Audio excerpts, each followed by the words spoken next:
तो hello dear students. तो कैसे हैं आप लोग। मैं होप करता हूँ कि आप लोग आजकल अच्छे से पढ़ रहे होंगे और अपने एनटीएसी और बोर्ड्स की तैयारी बहुत ही अच्छे से कर रहे होंगे। तो आज हम करने वाले हैं अपना बायो का एक बहुत ही interesting topic, that is nutrition in human beings. तो स्टूडेंट्स, मैं आपको पहले ही बता दूं कि आप इस वीडियो को एंड तक देखिएगा, क्योंकि इसमें मैं आपको कुछ बहुत ही इंपॉर्टेंट नोट्स प्रोवाइड करने वाला हूँ, जिससे आपके बोर्ड्स में 100 आउट ऑफ 100 मार्क्स आ सकते हैं। तो सही सुना आपने, आपके इन नोट्स से बोर्ड्स में 100 आउट ऑफ 100 मार्क्स आ सकते हैं। तो बने रहिएगा एंड तक। तो शुरू करते हैं अब हम आज की क्लास। तो students, nutrition in human beings को समझने के लिए आपको ये समझना होगा कि हेटेरोट्रॉफिक न्यूट्रिशन होता क्या है। क्योंकि हेटेरोट्रॉफिक न्यूट्रिशन ही ह्यूमन बींग्स में भी होता है और ये एक बहुत ही ब्रॉड टर्म है। तो हेटेरोट्रॉफिक न्यूट्रिशन हम उन एनिमल्स में कहते हैं जो ऑर्गेनिजम्स डिपेंड करते हैं ऑटोट्रॉफ्स पे उनके न्यूट्रिशन के लिए, या तो डायरेक्टली या फिर इनडायरेक्टली।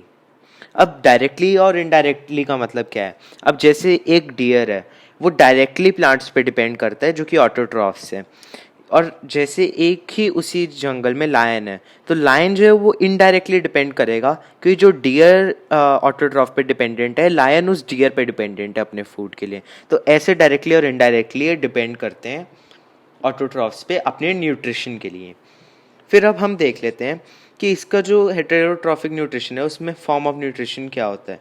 पहले तो इसमें बहुत ज़्यादा वेरिएशंस होती है, क्योंकि इसमें ये काफ़ी सारी चीज़ों पे डिपेंडेंट होते हैं, जैसे availability of food, how food is obtained, food को कैसे ऑब्टेन किया जा रहा है, कि फूड जो है वो बॉडी के आउटसाइड डाइजेस्ट हो रहा है या फिर इनसाइड। जैसे आउटसाइड काफ़ी सारे फंजाई लाइक मशरूम्स में आउटसाइड डाइजेस्ट होते हैं फिर एब्जॉर्ब होते हैं, और ह्यूमंस में जैसे इनसाइड, बॉडी के इनसाइड डाइजेस्ट होते हैं। और या फिर मोड ऑफ न्यूट्रिशन जो है पैरासिटिक तो नहीं है, जैसे कस्कटा, डॉडर और टिक्स, लाइस।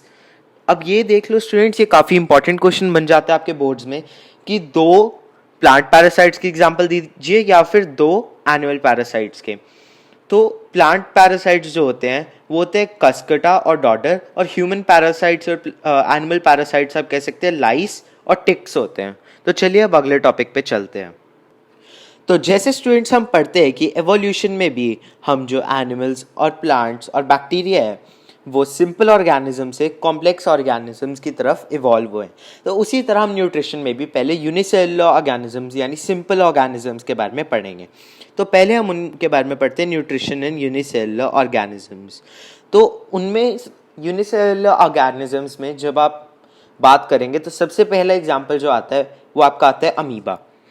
उसके बाद आपके दिमाग में आना चाहिए अमीबा के बाद पैरामीशियम भी होता है और यूग्लिना भी होते हैं, और फिर आप बैक्टीरिया को भी कंसिडर कर सकते हैं। बट अमीबा एक सबसे सिंपल एग्जांपल है, जो कि आपको रिप्रोडक्शन में भी अमीबा ही मेन दिखेगा, न्यूट्रिशन में भी, और ऐसे फर्दर प्रोसेसेस में अमीबा ही हमारा मेन यूनिसेलुलर ऑर्गेनिज्म हम एग्जाम्पल के फॉर्म में लेते हैं। तो अमीबा का क्या स्ट्रक्चर होता है, इसमें एक तो सूडोपोडिया होते हैं, जो जैसे ह्यूमन में आर्म्स होते हैं वैसे अमीबा के आर्म्स होते हैं, बस ये थोड़े से ज़्यादा फ्लेक्सिबल टाइप्स होते हैं और ये कोई भी शेप ले लेते हैं। अमीबा में जो होता है फिर एक बड़ा सा फूड वैक्यूल होता है। सूडोपोडिया जो है अमीबा ऐसा सा दिखता है, तो जैसे ही फूड आ रहा होएगा इधर, ये सूडोपोडिया से अंदर ले जाएंगे। फिर इधर एक फूड वैक्यूल होता है। मैं आपको इसका रफ सा डायग्राम बना के दिखाता हूँ स्टूडेंट्स एक भाई।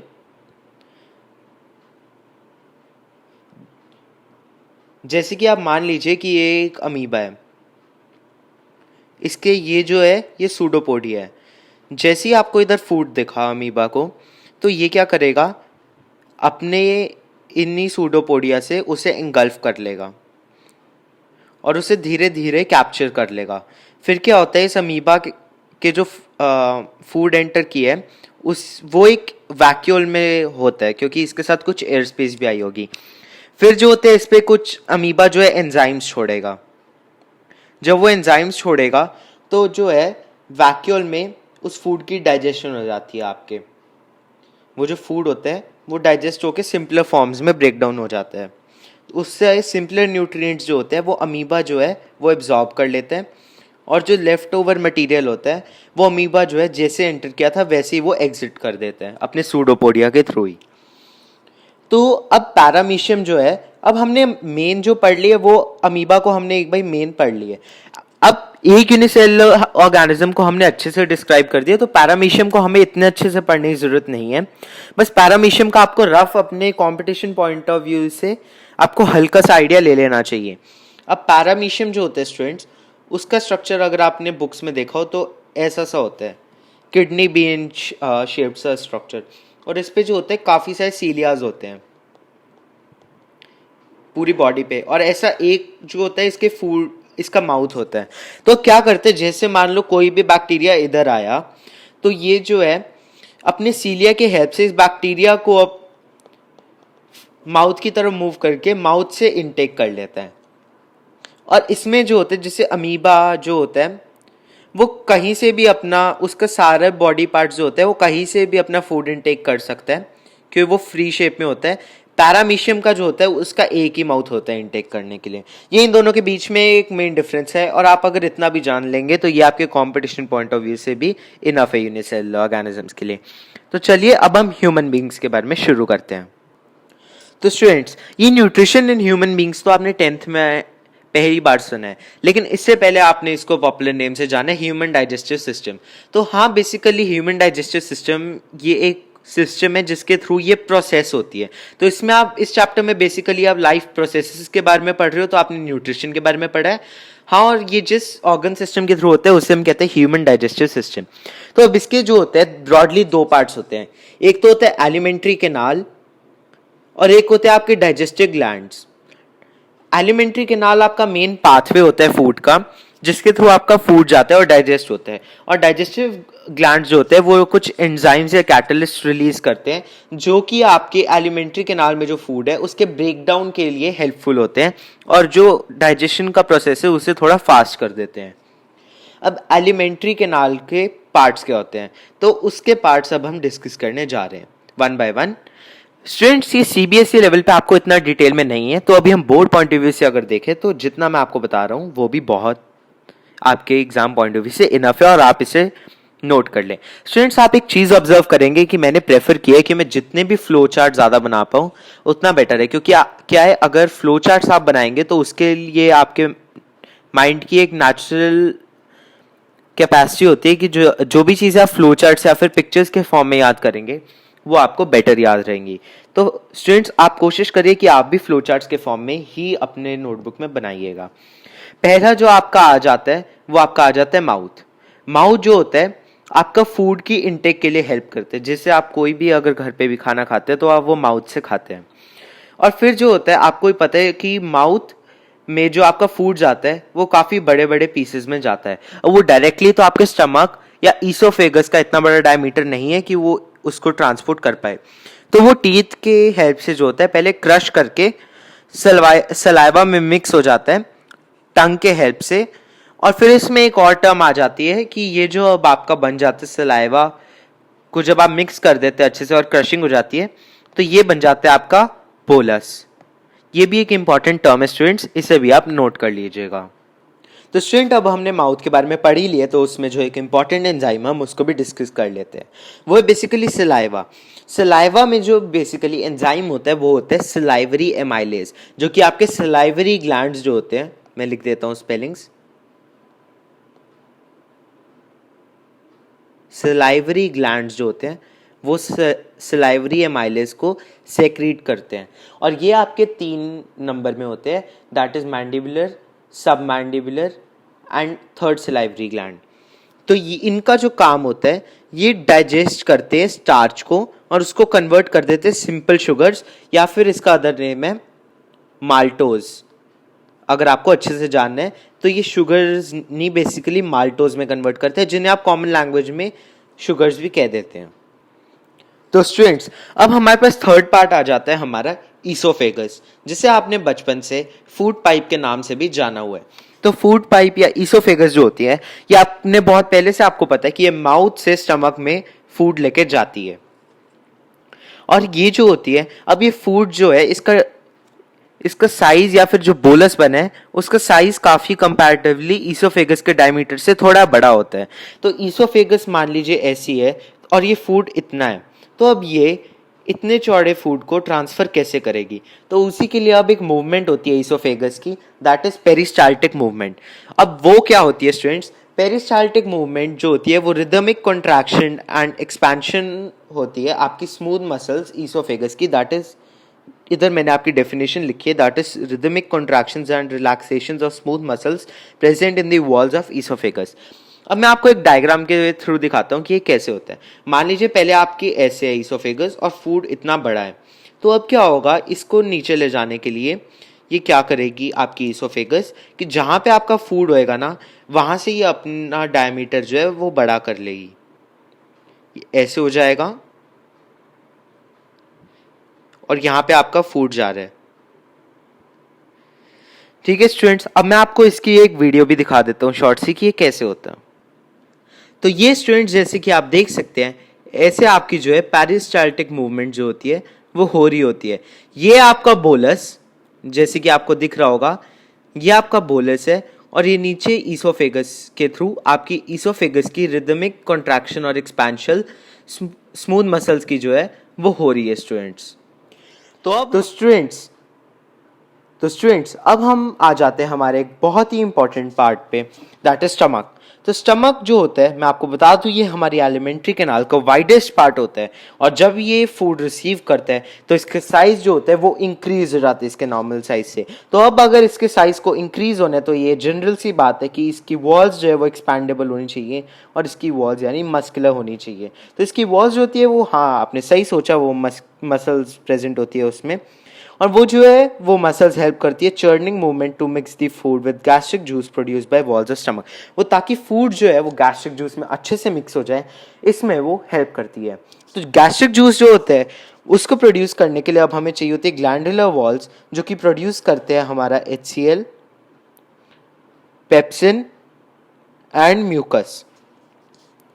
अब इन वॉल्स को प्रोटेक्ट करने के लिए म्यूकस जो होता है वो एज ए कवरिंग एक्ट करते हैं HCl से प्रोटेक्ट करने के लिए। अब HCl का भी कुछ काम होता होगा। HCl के बेसिकली दो काम होते हैं, एक तो वो प्रोटीन डाइजेशन में हेल्प करता है क्योंकि वो पेप्सिन को एक्टिवेट कर देता है और उसकी एक्टिवेशन के लिए आपको एसिडिक मीडियम चाहिए होता है। साथ ही साथ जितने भी जर्म्स हमारी बॉडी में एंटर किए होते हैं उसको भी वो मार देते हैं, और पेप्सिन जो होता है इसी HCl के प्रेजेंस में वो प्रोटीन्स को डाइजेस्ट कर पाता है। ये भी एक बहुत ही इंपॉर्टेंट पॉइंट है स्टूडेंट। अब हमारा आ जाता है एक इससे भी important part, that is small intestine. Small intestine जो है वो हमारी एलिमेंट्री कैनाल का लॉन्गेस्ट पार्ट है। हमारी जो टोटल एलिमेंट्री कैनाल है बॉडी में उसकी लेंथ होती है 9 मीटर, जिसमें 6 मीटर तो अकेली स्मॉल इंटेस्टाइन ही होती है। लेकिन फिर भी आपको जान के ये बहुत ही आप अमेज होगे कि वो बाकी पार्ट्स के कंपैरिजन में काफ़ी कम एरिया कवर करती है, क्योंकि वो जो होती है वो काफ़ी एक्सटेंसिवली कॉइल्ड होती है और वो काफ़ी थिन होती है, और उसकी जो लेंथ होती है वो डिफरेंट एनिमल्स में वेरी करती है। जैसे हर्बीवोर्स में हमारे से भी लंबी स्मॉल इंटेस्टाइन होती है और कार्निवोर्स में कंपैरेटिवली शॉर्टर होती है। हर्बीवोर्स में लॉन्गर इसलिए होती है क्योंकि वो ग्रास खाते हैं जिसमें सेलुलोज होता है, और सेलुलोज जो होता है वो काफ़ी एक कॉम्प्लेक्स मटेरियल होता है और वो जो होता है डाइजेस्ट करने में काफ़ी ज़्यादा टाइम लेता है। तो ज़्यादा टाइम तक जो है वो एलिमेंट्री कैनाल में रहे सेल्यूलोज, इसलिए जो है स्मॉल इंटेस्टाइन की भी लेंथ ज़्यादा होती है। और इसी का ऑपोजिट होता है कार्निवोर्स में, क्योंकि वो मीट खाते हैं जो कि ईजी टू डाइजेस्ट होती है, तो उसका फूड का ज़्यादा देर तक एलिमेंट्री कैनाल में रहने का कोई मतलब नहीं है, और वो इजी टू डाइजेस्ट होते हैं, तो इसलिए स्मॉल इंटेस्टाइन की जो लेंथ है कार्निवोर्स में लाइक लायंस वो कंपैरेटिवली लेस होती है। अब इसमें एक और चीज़ आती है कि जो स्मॉल इंटेस्टाइन है वो साइट ऑफ कंप्लीट डाइजेशन है और food like कार्बोज, proteins and fats. इसमें जो है कंप्लीट डाइजेशन आपके फूड की हो जाती है। यानी आपको अब तक ये समझ में आ गया होगा कि फूड की डाइजेशन जो है आपके एलिमेंट्री कैनाल में बेसिकली 3 पार्ट्स में होती है। स्टार्ट होती है माउथ में, जिसमें आपके कार्बोज की जो है वो डाइजेशन होती है। फिर स्टमक में जो है आपके आ जाती है पेप्सिनोजन के हेल्प से प्रोटीन्स की डाइजेशन, और इसमें जो है आपके कार्बोज, प्रोटीन्स और फैट्स तीनों की आपकी कंप्लीट डाइजेशन हो जाती है। मतलब आपके एलिमेंट्री कैनाल में इन 3 पार्ट्स में डाइजेशन होती है। इसका मतलब आप ये भी देख सकते हैं कि आपकी लार्ज इंटेस्टाइन और ईसोफेगस में कोई भी डाइजेशन नहीं होती है, जिसमें कॉम्पिटिटिव एग्जाम्स में काफ़ी क्वेश्चंस बन भी जाते हैं। वो आपको 4 ऑप्शन दे देंगे, which of the following parts of alimentary canal digestion does not take place. Options दे देंगे माउथ, ईसोफेगस, स्टमक और आपकी स्मॉल इंटेस्टाइन। तो इसमें जो आपकी ऑप्शन आएगी करेक्ट वो आपकी आएगी ईसोफेगस, क्योंकि उसमें डाइजेशन नहीं होती और कोई भी एंजाइम्स रिलीज नहीं होती है। अब इसमें जो है स्मॉल इंटेस्टाइन में काफ़ी सारे पूरी डाइजेशन की जो प्रोसेस है वो हो रही है, तो वो जो है ऑब्वियसली इतनी कॉमन सेंस हमारी है कि वो जो है कुछ एंजाइम्स के रिलीज होने की वजह से हो रही होंगी। तो इसमें काफ़ी सारे आपके एंजाइम्स और जूसेस रिलीज होते हैं, जैसे बाइल जूस जो लिवर रिलीज करते हैं और पैंक्रियाटिक जूस जो पैंक्रियाज रिलीज करते हैं। बाइल जूस जो होता है वो बेसिकली आपके बाइल सॉल्ट्स कंटेन करते हैं जो इमल्सिफिकेशन ऑफ फैट्स में हेल्प करते हैं। इमल्सिफिकेशन वर्ड से बने इमल्सिफाई, इमल्सिफाई मतलब बड़ी चीज़ को छोटी चीज़ में ब्रेक डाउन करना, छोटे छोटे फैट ग्लोब्यूल्स में। उसका फ़ायदा क्या होता है, इससे जो है सरफेस एरिया इंक्रीज हो जाता है आपका, और आपके जो है एंजाइम्स लार्जर सरफेस एरिया पे एक्ट कर पाते हैं। अब आपका अगला जो जूस आ जाता है दैट इज पैंक्रियाटिक जूस। उसके जो होते हैं बेसिकली दो पार्ट्स होते हैं, दैट इज ट्रिप्सिन जो कि प्रोटीन्स की डाइजेशन में हेल्प करते हैं, और लाइपेज जो कि आपके फैट्स की डाइजेशन में हेल्प करते हैं। आपको इस इतना ही याद करना है, आपको इसके और डिटेल्स में नहीं जाना है स्टूडेंट्स। फिर जो है एक नोट करने की चीज़ है, जो दोनों बाइल जूस और पैंक्रियाटिक जूस है वो अल्कलाइन है, तो जो आपका स्टमक में गैस्ट्रिक जूस जो हाईली एसिडिक होता है ये उसको न्यूट्रलाइज करने का भी काम करते हैं। फिर आपका आ जाते हैं तीसरा जूस जो इंटेस्टाइन में लास्ट जूस रिलीज होते हैं, दैट इज इंटेस्टाइनल जूस, जो कि इंटेस्टाइन ही आपकी प्रोड्यूस करती है। इसके लिए आपके कोई अलग ग्लैंड्स नहीं होते हैं, और इंटेस्टाइनल जूस को ही आप कह देते हैं सूकस एंटेरिकस। ये एक्स्ट्रा नाम है, जिन लोगों को आगे बायो परस्यू करनी है उनके लिए ये नाम आप याद रख सकते हैं, ये आगे वाली क्लासेस में और एनटीएससी जैसे कॉम्पिटिटिव एग्जाम्स में आपकी हेल्प करेंगे। जो इंटेस्टाइनल जूस है वो आपके जो है स्मॉल इंटेस्टाइन के वॉल्स ही प्रोड्यूस करते हैं, और ये जो है प्रोटीन्स को अमाइनो एसिड्स में, कार्बोज को ग्लूकोज में, और फैट्स को फैटी एसिड्स और ग्लिसरॉल में ब्रेक डाउन कर देते हैं स्टूडेंट्स। तो ये भी तीनों चीज़ों को ब्रेक डाउन कर रहे हैं, तो इनको भी आपको याद रखना है कि कौन कौन सी चीज़ कौन कौन से चीज़ में ब्रेक डाउन हो रही है। तो चलिए स्टूडेंट्स अब हम चलते हैं हमारे एब्जॉर्प्शन के प्रोसेस पे। तो स्टूडेंट्स अब तक जो हम पढ़ रहे थे वो था डाइजेशन। अब जो डाइजेस्टेड फूड है उसका एब्जॉर्प्शन भी तो होना चाहिए, तो एब्जॉर्प्शन भी जो होता है वो स्मॉल इंटेस्टाइन में ही होता है मैक्सिमम। बाकी आपका जो होता है लार्ज इंटेस्टाइन में वाटर और अदर न्यूट्रिएंट्स, बचे न्यूट्रिएंट्स का होता है, बट जो आपका मैक्सिमम यानी 90% जो आपका एब्जॉर्प्शन होता है वो आपका स्मॉल इंटेस्टाइन में ही होता है। इसके एब्जॉर्प्शन के लिए स्मॉल इंटेस्टाइन में जो होते हैं छोटे छोटे फिंगर लाइक प्रोजेक्शंस होते हैं जो कि विलाए होते हैं, और जो सरफेस एरिया इंक्रीज करते हैं एब्जॉर्प्शन के लिए। जो विलाए होते हैं वो हाईली वैस्कुलर होते हैं, मतलब उनमें जो होते हैं काफ़ी सारे कैपिलरीज का और हाई ब्लड फ्लो होते हैं, ताकि जो है वो कैपिलरीज ब्लड को, उस न्यूट्रिएंट रिच ब्लड को सारे बॉडी पार्ट्स तक लेके जा सके। अब ये आप सोचेंगे कि ये विलाए कैसे दिखते हैं, तो मान लीजिए अगर मैं एज्यूम करूं कि जो आपकी स्मॉल इंटेस्टाइन है वो आपकी ऐसे है, तो अब इसमें जो विलाए होते हैं ना वो आपके ऐसे ऐसे फिंगर लाइक प्रोजेक्शंस होते हैं दोनों साइड पे। इसमें जो होता है साथ ही साथ आपका रिच ब्लड सप्लाई होता है, ये कैपिलरीज आपकी इसमें बहुत ही एफिशिएंटली रन कर रही होती है ताकि सारे न्यूट्रिएंट्स को एब्जॉर्ब करके बाकी बॉडी पार्ट्स तक लेके जा सके। और ये भी जो होती है बहुत ही इंपॉर्टेंट बात अब आपके पास आ जाती है, आपको याद कर लेनी चाहिए अपने कॉम्पिटिटिव पॉइंट ऑफ व्यू से। अब हम आ गए हमारे आज के लास्ट और एलिमेंट्री कैनाल के फाइनल पार्ट पे, that is large intestine. Large intestine जो है जैसे मैंने अभी आपको बताया वो लास्ट पार्ट है हमारे एलिमेंट्री कैनाल का, और ये अनडाइजेस्टेड फूड और अनएब्जॉर्ब्ड फूड को रिसीव करते हैं हमारी स्मॉल इंटेस्टाइन से। और ये जो होता है बेसिकली जो होता है ये H2O यानी वाटर का एब्जॉर्प्शन में हेल्प करता है। और जो होता है अब आपके इसमें वाटर और उससे रिलेटेड थोड़े मिनरल्स भी एब्जॉर्ब हो जाते हैं, और फिर जो होता है जो वेस्ट ओवर फूड होता है वो आपके एनस के थ्रू बॉडी से रिमूव हो जाता है। अब जो बॉडी का के थ्रू रिमूवल होता है वेस्ट का वो एक स्फिंक्टर के थ्रू कंट्रोल्ड होता है, and that is anal sphincter. अब आप सोच रहे होंगे कि स्फिंक्टर क्या होता है, तो मैं ये भी कंसेप्ट अब आपको एक्सप्लेन कर ही देता हूँ। तो ये जो होता है मान लो ये आपकी स्मॉल इंटेस्टाइन है, तो इसके जो लास्ट में होता है ये आपका एनस आ गया। एनस के लास्ट में जो होता है एक स्फिंक्टर होता है, that is only one side movement, जो आपके फूड की ओनली वन साइड मूवमेंट होती है, that is controlled by sphincter, जो कि आप अपने ब्लड वेसल्स के वॉल से भी कंपेयर कर सकते हैं, और ये एनस में आपका होता है। साथ ही स्टूडेंट्स आपको 3 स्फिंक्टर्स याद रखने हैं, 3 स्फिंक्टर्स होते हैं हमारे एलिमेंट्री कैनाल में, मैं सोच रहा हूँ कि उनके बारे में भी आपको बता दूँ। साथ ही जो एक होता है आपका स्मॉल इंटेस्टाइन में स्फिंक्टर और एक होता है आपके स्टमक के एंड में स्फिंक्टर। सॉरी, स्मॉल इंटेस्टाइन है आपके ईसोफेगस में होता है और दूसरा होता है आपके स्टमक के एंड में। मान लीजिए ये आपका स्टमक है स्टूडेंट्स, एक सेकेंड।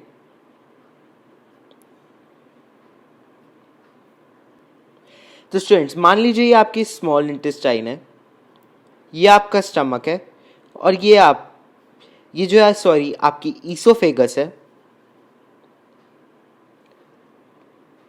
ये आपकी ईसोफेगस है, ये आपकी स्मॉल इंटेस्टाइन है और ये आपका स्टमक है। तो इधर भी जो होता है एक स्फिंक्टर प्रेजेंट होता है and that is known as oesophageal sphincter,